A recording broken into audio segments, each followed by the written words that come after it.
कल देश की संसद में एक सवाल उठा और ये सवाल बहुत संवेदनशील था।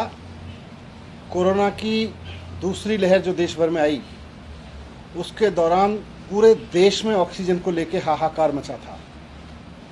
उसके दौरान जो सेकेंड वेव थी, उसके दौरान चारों तरफ से, हॉस्पिटल से, डॉक्टर्स की तरफ से, पेशेंट्स की तरफ से, उनके अटेंडेंट्स की तरफ से, परिवारों की तरफ से बहुत त्राही त्राही मची हुई थी। और हम सब जानते हैं कि पूरे देश में क्या हाल थे अप्रैल और मई के फर्स्ट वीक के दौरान।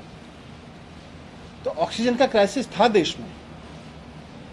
और कल जब देश की संसद में सवाल उठा तो केंद्र सरकार ने बहुत ही बेशर्मी से देश की संसद में एक सफेद झूठ बोला कि पूरे देश में ऑक्सीजन से कोई मौत नहीं हुई है। केंद्र सरकार को यह सोचना चाहिए कि अप्रैल के लास्ट वीक में 15 अप्रैल के बाद से 15 अप्रैल से 5 या 10 मई तक के बीच में जो देश में हालात थे, उसमें ऑक्सीजन का मिसमैनेजमेंट केंद्र सरकार की ओर से हुआ था। और केंद्र सरकार के ऑक्सीजन मिसमैनेजमेंट की वजह से देश में हॉस्पिटल्स में त्राही त्राही मची थी। और कोई बड़ी वजह नहीं है कि बहुत सारी जानें उस दौरान ऑक्सीजन की कमी की वजह से पूरे देश में गई थी। दिल्ली में मैं ऑक्सीजन का मैनेजमेंट देख रहा था, मैं सरकार में काम कर रहा था। मैं जानता हूं कि किस तरह से मेरे व्हाट्सएप मैसेजेस भरे हुए थे हॉस्पिटल के चीफ के, उनके मेडिकल सुपरिटेंडेंट्स के, डॉक्टर्स के, अटेंडेंट्स के, परिवारों के, पेशेंट्स के, कि साहब हमारे हॉस्पिटल में ऑक्सीजन नहीं है, हमारा आदमी ऑक्सीजन के बिना मर जाएगा, हमारे को ऑक्सीजन दीजिए, नहीं तो हमारे यहाँ 4 सरकारी अस्पतालों में मैं खुद खड़े होकर ऑक्सीजन डिस्ट्रीब्यूशन देख रहा था। और केंद्र केवल अपनी गलतियों को छिपाने के लिए, केवल इस बात को छिपाने के लिए कि उन्होंने ऑक्सीजन का डिजास्टर खड़ा किया इस देश में, 13 अप्रैल के बाद से केंद्र सरकार ने ऑक्सीजन की डिस्ट्रीब्यूशन की नीतियां बदली और जिसकी वजह से पूरे देश में ऑक्सीजन का डिजास्टर खड़ा हुआ। वो बंद कमरों में बैठ के बनाई गई नीतियां थी जिनकी वजह से पूरा का पूरा ऑक्सीजन डिस्ट्रीब्यूशन सिस्टम चौपट हो गया। ये केंद्र सरकार की जिम्मेदारी थी। केंद्र सरकार को इस जिम्मेदारी अपने सर पे लेनी पड़ेगी और लोग जानते हैं कि केंद्र सरकार ने इसको मैसअप किया था। लेकिन कल जिस बेशर्मी से झूठ बोला केंद्र सरकार ने संसद में, और आज उस बेशर्मी को और अंडरलाइन करने के लिए भारतीय जनता पार्टी के प्रवक्ता और नेता, सीनियर नेता संबित पात्रा जी आए प्रेस कॉन्फ्रेंस करने। और जैसी उनकी और उनके बाकी बीजेपी नेताओं की आदत है, जब प्रेस कॉन्फ्रेंस में बैठते हैं तो किसी चीज़ की जिम्मेदारी लेने की वजह से, कहीं ये समझने की वजह से कि गलती कहाँ हुई थी, बस झगड़ना शुरू कर देते हैं। केजरीवाल जी को गाली देना शुरू कर देंगे, ममता जी को गाली देना शुरू कर देंगे, नॉन बीजेपी स्टेट्स के चीफ मिनिस्टर्स को गाली देना शुरू कर देंगे।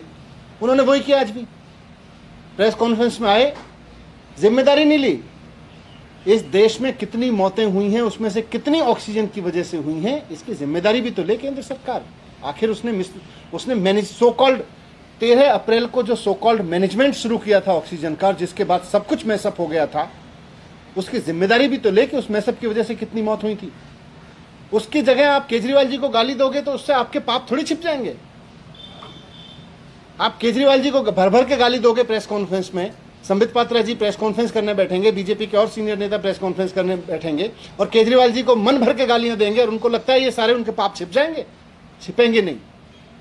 सारा देश जानता है, जो इतिहास गवाह है, आज से 100 साल बाद भी इस बात की चर्चा होगी कि जब सारी दुनिया महामारी से जूझ रही थी, केंद्र सरकार अपनी मूर्खतापूर्ण नीतियों की वजह से इस देश को ऑक्सीजन के क्राइसिस में धकेल चुकी थी। 13 अप्रैल के बाद जो केंद्र सरकार ने नीतियां बनाई ऑक्सीजन डिस्ट्रीब्यूशन को लेके, उन्होंने पूरे देश में त्राही त्राही मचाई। नॉन बीजेपी राज्यों को सबको दुखी कर दिया, हम सब जानते हैं।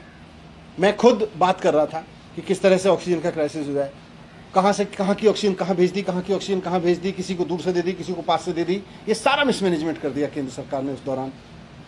और जब दिल्ली सरकार ने ये जिम्मेदारी लेते हुए कि हाँ ऑक्सीजन से मौत हुई लगती है, हमें इस बात की जांच करनी चाहिए, मुख्यमंत्री जी ने कहा कि ये जिम्मेदारी लेते हुए सरकार, अगर किसी परिवार के किसी मरीज की मौत ऑक्सीजन की कमी से हुई है तो सरकार 5 लाख रुपए का मुआवजा लेगी और जिम्मेदारी लेगी और जिम्मेदारी फिक्स भी करेगी।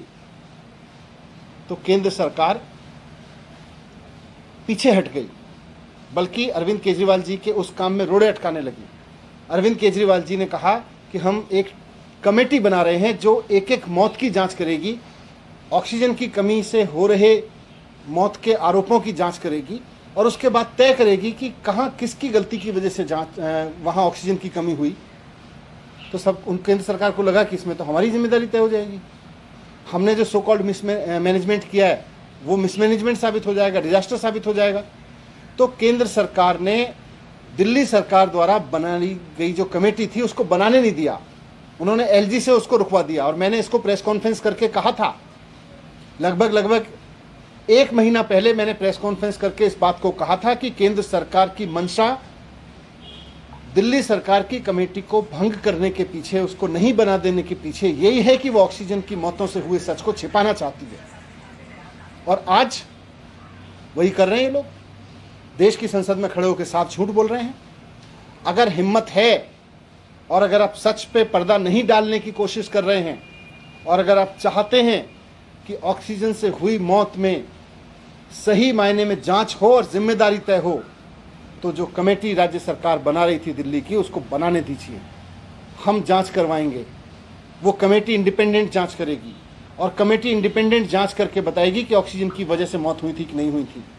आप कमेटी बनाने नहीं देते हो, आप जांच होने नहीं देते हो और आप कहते हो देश में ऑक्सीजन से मौत नहीं हुई। हमें राज्य सरकारें भी कह रही हैं, आप आंकड़े सामने नहीं आने देते हो, फिर कहते हो आंकड़े नहीं है हमारे पास, आंकड़े नहीं दिए राज्य सरकारों ने।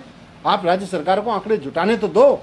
दिल्ली में एक एक वो मौत जो ऑक्सीजन की वजह से हुई लगती है, हर मौत की जांच करवाएगी दिल्ली सरकार, इंडिपेंडेंट जांच करवाएगी दिल्ली सरकार। और हमने पहले भी कहा था, फिर कह रहे हैं, इस तरह से नहीं कि आप खड़े होकर कह दीजिए कि नहीं दिल्ली सरकार ने आंकड़े नहीं दिए, राज्य सरकारों ने आंकड़े नहीं दिए, दीदी ने आंकड़े नहीं दिए, महाराष्ट्र ने आंकड़े नहीं दिए। झूठ मत बोलिए, आप आंकड़े इकट्ठा नहीं करने दे रहे हैं, आप आंकड़े जुटाने नहीं दे रहे हैं। आप चाहते हैं कि ऑक्सीजन से हुई मौत के आंकड़े लोगों के सामने ना आए, क्योंकि अगर ऑक्सीजन से हुई मौत के आंकड़े सामने आए तो केंद्र सरकार की बदइंतजामी और केंद्र सरकार ने इस बदइंतजामी से जो डिजास्टर पैदा किया ऑक्सीजन की वजह से, ऑक्सीजन की कमी की वजह से, वो सब सामने आ जाएगा। मैं कहना चाहता हूं कि मोदी जी डर क्यों रहे, मोदी जी झूठ क्यों बोल रहे हैं संसद में। जब देश के लोग तड़प रहे थे, जब परिवार तड़प रहे थे, उनकी तड़प मोदी जी को दिखाई नहीं देती। आपकी सरकार बेशर्मी से कह देती है जाके संसद में कि साहब देश में ऑक्सीजन की कोई मौत नहीं हुई। आपका दिल कैसे करता है मोदी जी ये कहने के लिए? थोड़ा सोचिए इस बारे में। सर, बीजेपी जो है वो अब जो संबित पात्रा है, उन्होंने कहा कि आप लोगों ने हाई कोर्ट में एक रिपोर्ट दी हॉस्पिटल की जिसमें 21 लोगों की मौत हुई थी, जयपुर हॉस्पिटल की। उसमें साफ तौर पर आप लोगों ने इस बात का जिक्र किया कि किसी की भी मौत ऑक्सीजन की कमी से कारण। हम कोर्ट में ये भी कह रहे हैं कि केंद्र सरकार ने कमेटी नहीं बनाने दी, और केंद्र सरकार में हमने पहले कहा था कि हम कमेटी बना के एक एक मौत की जांच करके देंगे। कोर्ट के कहने पे ही वो कमेटी बन रही थी जो केंद्र सरकार ने रुकवाई है। आप मुझे समझ नहीं आ रहा कि मोदी जी की सरकार पूरी की पूरी और उनकी पार्टी ऑक्सीजन की मौत के आंकड़ों को छुपाने के लिए कमेटी क्यों नहीं बना, उनको सामने लाने के लिए कमेटी क्यों नहीं बनाने दे रही, छिपाना क्यों चाहती है? सर, राज्य सरकार ने क्या कोई रिपोर्ट ऐसी दी है केंद्र सरकार को? राज्य सरकार तो कमेटी बनाएगी ना, उसके बाद ही रिपोर्ट आएगी। तो आप लोगों ने कोई ऐसी रिपोर्ट अभी तक नहीं दी जिसमें मौत की ऑक्सीजन की कमी से? नहीं, अभी तो सरकार के पास भी कोई डेटा नहीं है। आज की तारीख में आप पूछोगे, मेरे पास में कोई डेटा नहीं है। लेकिन उन पेरेंट्स से पूछो ना जो रो रहे थे अस्पताल, पेशेंट से पूछो ना, जो उनके अटेंडेंट से पूछो, उन परिवार के माओं से पूछो, बहनों से पूछो, महिलाएं कितने वीडियोस हैं। आप पत्रकार कितने सारे मैसेज भेज रहे थे कि फलाने हॉस्पिटल में ऑक्सीजन नहीं है, वहाँ लोग मर रहे हैं। कितने सारे डॉक्टर्स ने मेरे पास में, उन डॉक्टर से पूछो जो रो रहे थे, अपने मरीजों को तड़पते हुए देख रहे थे, उनसे पूछो। और उनसे पूछना चाहते हैं, हम चाहते हैं कि इस पर इंडिपेंडेंट जांच हो। Subscribe to Nation Next YouTube channel and press the bell icon to get regular updates from Nation Next. Also like Nation Next Facebook page and follow us on Instagram and Twitter.